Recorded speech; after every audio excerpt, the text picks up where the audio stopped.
नमस्कार मित्रांनो, स्वागत आहे तुमचं पुन्हा एका नवीन अशा रोमॅन्टिक लव्ह स्टोरीमध्ये.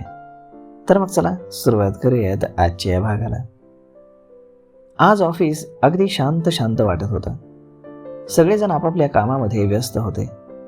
अधूनमधून सुनील कायराकडे आणि कायरा सुनीलकडे पाहायचे. देशपांडे सर काही अजून ऑफिसला आलेले नव्हते. काल संध्याकाळी हैदराबादवरून उशिरा कायरा घरी पोहोचली होती. हैदराबादमध्ये बरंच काही घडलं होतं, परंतु तिला एका गोष्टीचं समाधान वाटत होतं की तिनं साऱ्या प्रसंगाला अतिशय धीरानं तोंड दिलं होतं. आणि विशेष म्हणजे तिला मीनाक्षीची वेळेवरती मदत मिळाली होती.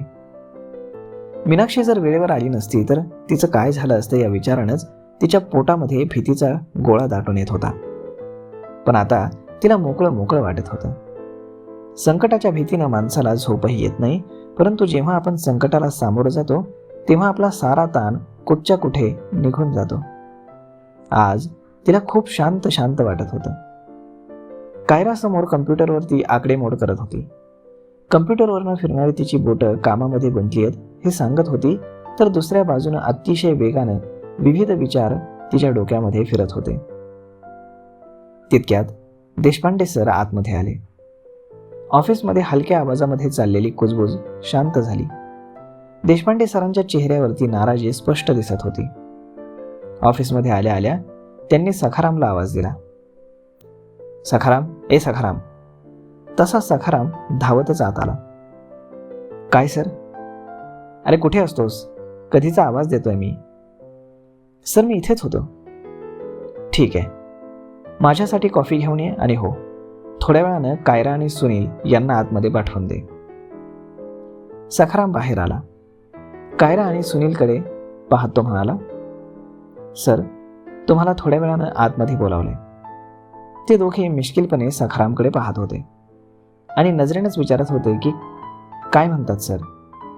सखाराम त्यांच्याकडे पाहतो आणि हलक्या आवाजात म्हणतो, सर वैतागलेले दिसत आहेत. आता सर नेमकं काय बोलतील या विचारांमध्येच कायरा आणि सुनील होते. ते दोघे उठले आणि त्यांनी केबिनचा दरवाजा हलकेच लोटून विचारलं, सर येऊ का? या या, सुनील आणि कायरा या. सरांनी त्यांचं तोंड भरून स्वागत केलं. हे पाहून दोघांनाही आश्चर्य वाटलं. तितक्यात तिथे सखाराम कॉफी घेऊन आला. कॉफीचा घोट घेत देशपांडे सर म्हणाले, तुम्ही चहा घेता की सांगू? थँक्यू सर, आम्ही आत्ताच चहा घेतलाय. ओके, बरं आता मुख्य मुद्द्याकडे वळूयात.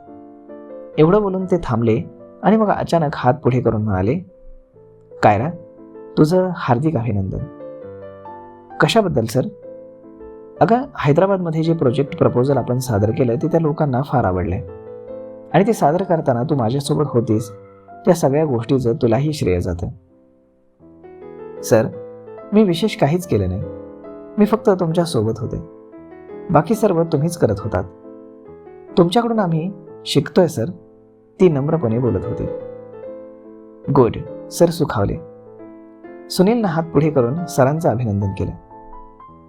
सर एखादी गोष्ट तुम्ही जेव्हा बोलता किंवा मांडता ती फारच प्रभावी असते, याचा अनेकदा मी अनुभव घेतलाय. थँक्स सुनील. बरं आता आपण नवीन प्रोजेक्ट सुरू करतोय. एका प्रोजेक्टची जबाबदारी सुनील तुझ्याकडे ऑलरेडी आहे आणि मला आनंद वाटतो की ती अतिशय चांगल्या पद्धतीनं तू हाताळतोयस. तसेच दुसऱ्या प्रोजेक्टची जबाबदारी मी आता कायराला देतोय, अर्थात तुमच्या दोघांची काही हरकत नसेल तर. सुनील आणि कायराने एकमेकांकडे पाहिलं. सर यामध्ये हरकत घ्यावं असं काय? उलट तुम्ही ही संधी मला देत आहात त्याबद्दल आम्ही तुमचे आभारच मानतो. अशा खेळीमेळीच्या वातावरणामध्ये त्यांचे बरचसं बोलणं झालं. कायराला तर आश्चर्याचा धक्काच लागला होता. सर एवढे चांगलं वागायला लागलेत की सुनीलला त्यांच्या वागण्यामध्ये काहीतरी डावपेच असावा असं नेहमी वाटायचं. ते आजही वाटत होतं, परंतु त्यानं आपली शंका व्यक्त केली नाही, कारण ते कायराला निश्चितच आवडलं नसतं. माझ्या यशस्वी कामगिरीवरती सुनील जळतोय असा तिचा गैरसमज होण्याची शक्यता होती. आता त्याच्याकडे बोलण्यासारखं काहीच नव्हतं. देशपांडे सरांशी चर्चा झाल्यानंतर कायरा आपल्या खुर्चीवर येऊन बसली. सुनील आणि कायरा आता आपल्या कामामध्ये गुंतले असले तरी ते संध्याकाळ होण्याची वाट पाहत होते. त्यांना भेटून खूप काही बोलायचं होतं. आज घड्याळाचा काटा अगदी हळूहळू सरकत होता.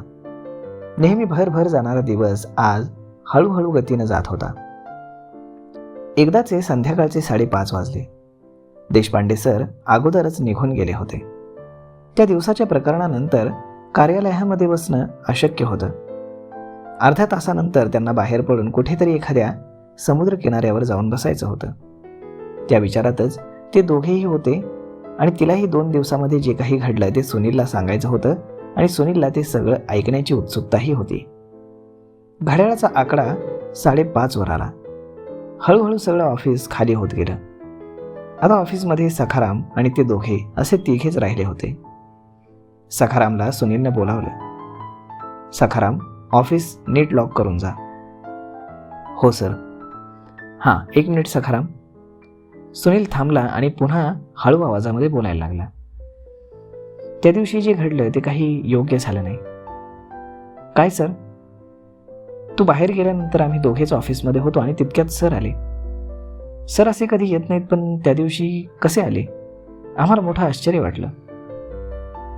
असं बोलून सुनील सरांनी रोखून सखारामकडे पाहिलं. सर, तुमचा डाऊट माझ्यावर तर नाही ना? सखाराम घाबरून म्हणाला. तसं नाही सखाराम, तसं काही नाही. तुला आमचं सगळं माहीत आहे.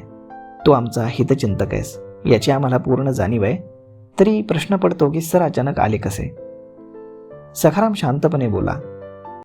सर, डीजे सांगतो की तुम्ही कोणाला बोलू नका, नाहीतर माझी नोकरी जाईल. हा, बोला बिंदास्त. ही गोष्ट आपल्या तिघातच राहील. सखाराम बोलायला लागला. मी ऑफिसच्या बाहेर गेलो त्यावेळी मला देशपांडे सरांची गाडी दिसली होती. ती काही अंतरावरतीच थांबली होती. बहुतेक देशपांडे सर ऑफिसवरती नजर ठेवून होते. आणि हो, आणखी एक गोष्ट, आपल्या ऑफिसमधील सगळ्या गोष्टी त्यांना CCTVच्या माध्यमातून त्यांच्या मोबाईलवरती पाहता येतात. तरी त्यांचं सगळं लक्ष ऑफिसमध्ये काय चाललंय यावरती असतं. आता घडलेल्या सर्व घटना सुनीलच्या डोळ्यासमोर आल्या. ते कायराला म्हणाले, एकूण हा सगळा प्रकार असा आहे तर. तरी मला वाटत होतं की सखाराम तसा नाही आहे. तो आपल्या गोष्टीबद्दल कधीच सरांना सांगणार नाही. कायरा म्हणाली. सुनील सर, तुमच्याबद्दल माझ्या मनात फार आदर आहे. तुम्ही नेहमीच मला सहकार्य केलंय. तुम्हाला अडचणीत आणावं असं मी कधीच काही करणार नाही. हो सखाराम, मला याची पूर्ण खात्री आहे. ठीक आहे, जे झालं ते झालं. आता मला जास्त सावधपणे राहायला हवं. आता हे आपण बोलतोय तेही कुठेतरी बसून देशपांडे साहेब ऐकत असतीलच की? शक्यता नाकारता येत नाही, सखाराम म्हणाला. चल, निघतो आम्ही. असं म्हणून ते दोघेही ऑफिसच्या बाहेर पडले. बाहेर मोकळी हवा सुटली होती. कुठे जायचं? कायराने विचारले. मरीन ड्राईव्हचा किनारा, असं म्हणून सुनील टॅक्सीला आवाज देऊ लागला. टॅक्सी थांबली. ते टॅक्सीत बसले. कायरा सुनीलला चिटकून बसली होती. सुनील तिचा हात हातात घेऊन कुरवाळत होता आणि टॅक्सीनं आता वेग घेतला होता. तर मग मित्रांनो, आजचा हा भाग आपण इथेच थांबूयात. परंतु तुम्हाला ही लव्ह स्टोरी कशी वाटते हे तुम्ही आम्हाला कमेंट करून नक्कीच सांगा. आणि जर हा व्हिडिओ तुम्हाला आवडला असेल तर आपल्या जवळच्या मित्रमंडळींसोबत देखील हा व्हिडिओ तुम्ही शेअर करायला विसरू नका. धन्यवाद.